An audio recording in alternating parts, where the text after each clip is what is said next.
Russia affirms that peace in Syria will not be achieved as long as Western countries support the armed groups.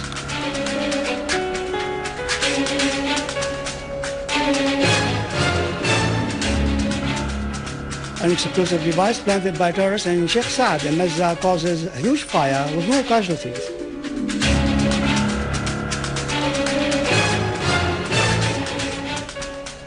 Our army units kill and wound dozens of terrorists in Homs, Idlib and Aleppo.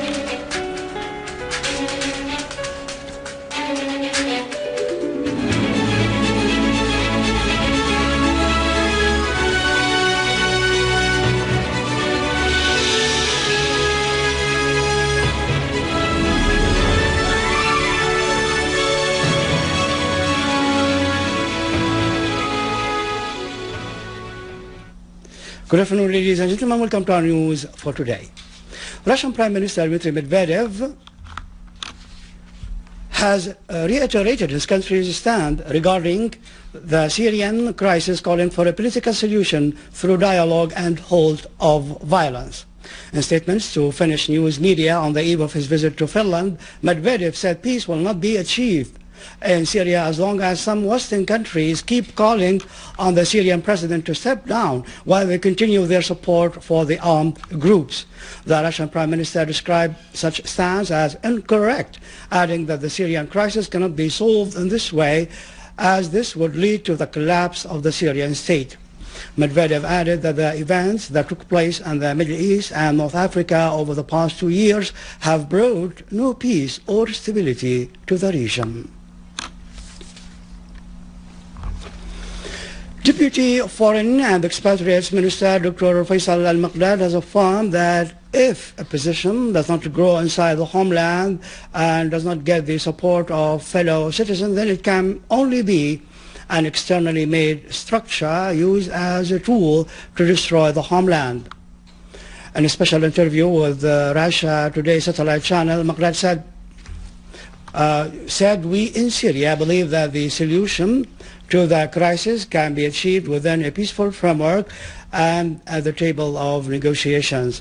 He pointed out that the first decision taken by the opposition coalition after it was formed in Doha was refusing dialogue and constantly declaring war and threatening to use weapons because they wanted to destroy Syria.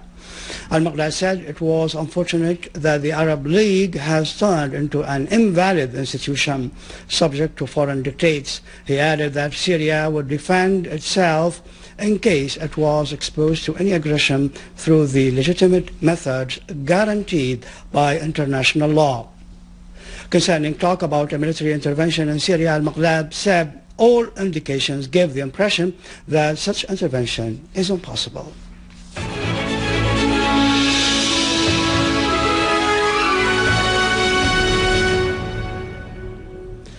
An explosive device planted by terrorists near a shop in Sheikh Saad neighborhood in Damascus blew up today, causing a huge fire and inflicting material damage on nearby shops and residential apartments. No casualties were reported. The fire was completely put under control by the fire squad before spreading to neighboring buildings. Within the framework of their national task in clearing several areas of armed terrorist groups, our armed forces have continued to pursue a large number of terrorists, inflicting on them heavy losses. In the resort, an army unit clashed with terrorists from Al-Nusra front in Al-Muassasa street near Dawar Ghassan, Aboud, killing a large number of them. An army unit today eliminated a terrorist group in Al-Hijara in Damascus suburbs.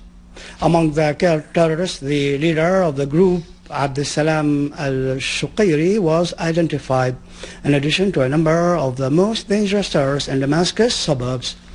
Another army unit also killed members of a terrorist group in Aqraba and confiscated their weapons and ammunition.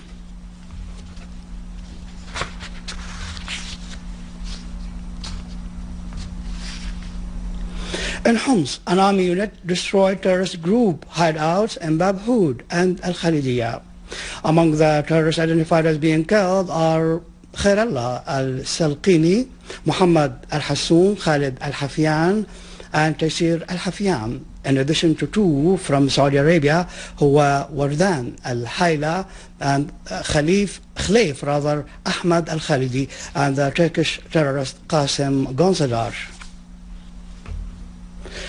In Idlib countryside, army units destroyed terrorist headquarters, killing and wounding scores of gunmen. An army unit also targeted gunmen who were terrorizing citizens and committing acts of theft and robbery in the villages of Kafar Rohim, Sarmin, Sarga and Zardana, killing a number of them. An armed terrorist group stole 3 trucks for the Syrian Arab Red Crescent loaded with 15 tons of humanitarian aid on Damascus Idlib Road. The trucks were loaded with food, goods and medical aid and were heading to Aleppo and Idlib. Head of the Red Crescent branch in Idlib, Ma'mun Kharbutli, told Sana reporter that the trucks were intercepted by the terrorists in Talman's town near Ma'arat Naman, adding the terrorists attacked and hit the drivers and took the load to an unknown place. Kharbutli added that 2 trucks were headed for Aleppo and the 3rd for Idlib.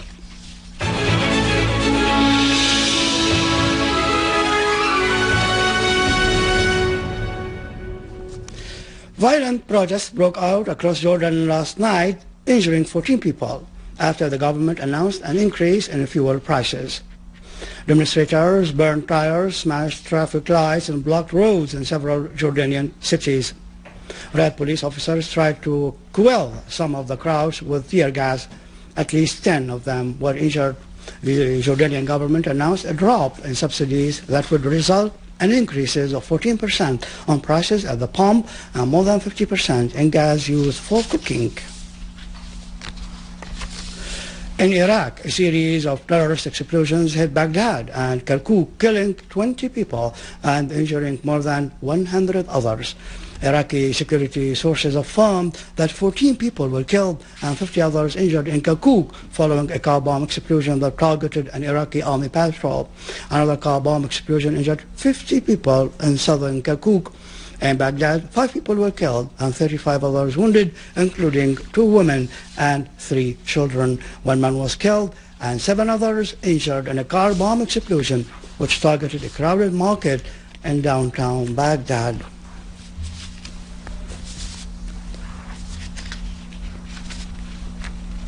With this, we conclude our news bulletin for today. For more information about Syria and the region, and if you want to view our bulletin again, you can visit our website in English, syriaonline.sy. Up next, the latest business and market news with Nariman after the break.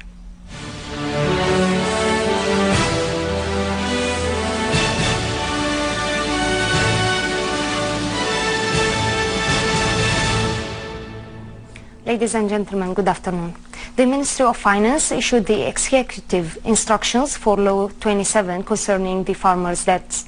Under those instructions, the farmers will be exempted from the daily fines and interests for their loans that have reached a payment deadline on the 1st of October 2012.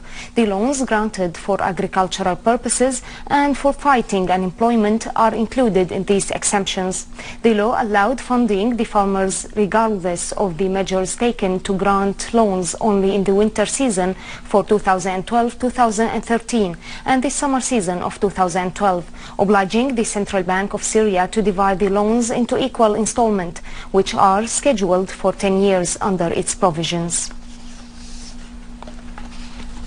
Director of the Animal Health Department in the Ministry of Agriculture, Dr. Hussein Al-Sulaiman, said that the decision to export sheep doesn't cause a direct increase in the prices of meat in the local market.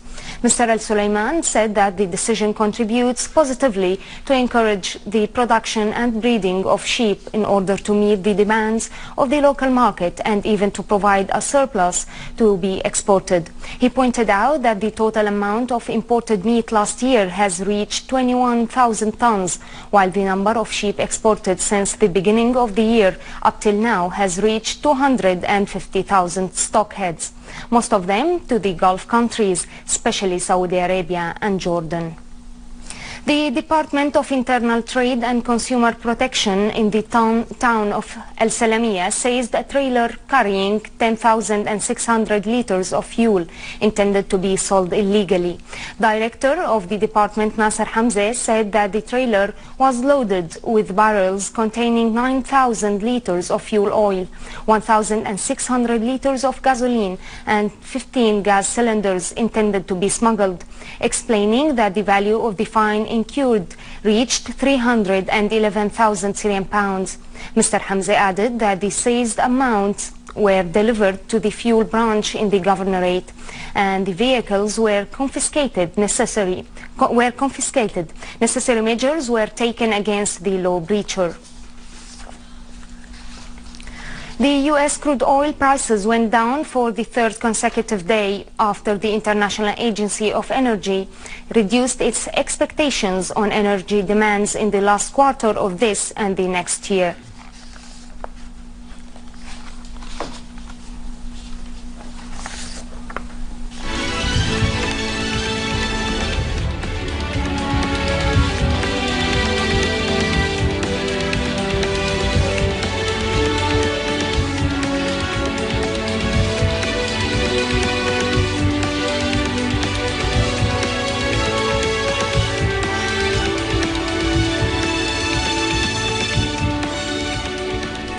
European stocks declined for the fifth time in 6 days after a late-day sell-off in U.S. equity benchmarks.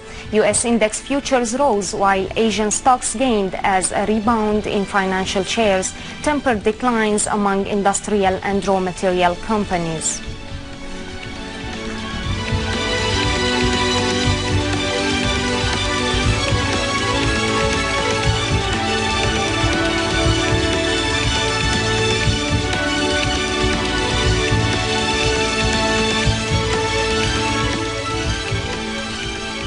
Gold to gain to $2,000 on money printing, while bullion is headed for a 12th annual gain on concerns that stimulus by governments and central banks around the world to promote recovery from the global recession and combat the fallout from Europe's debt crisis.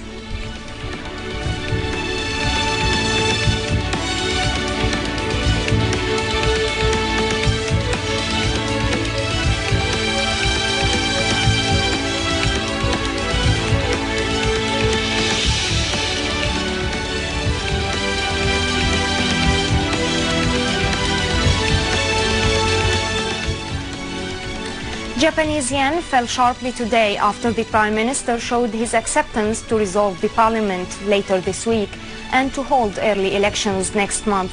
The dollar fell against most major currencies such as the euro and the Australian dollar due to mounting evidence that the Federal Reserve Council is likely to adopt a further easing financial policy in the next few months.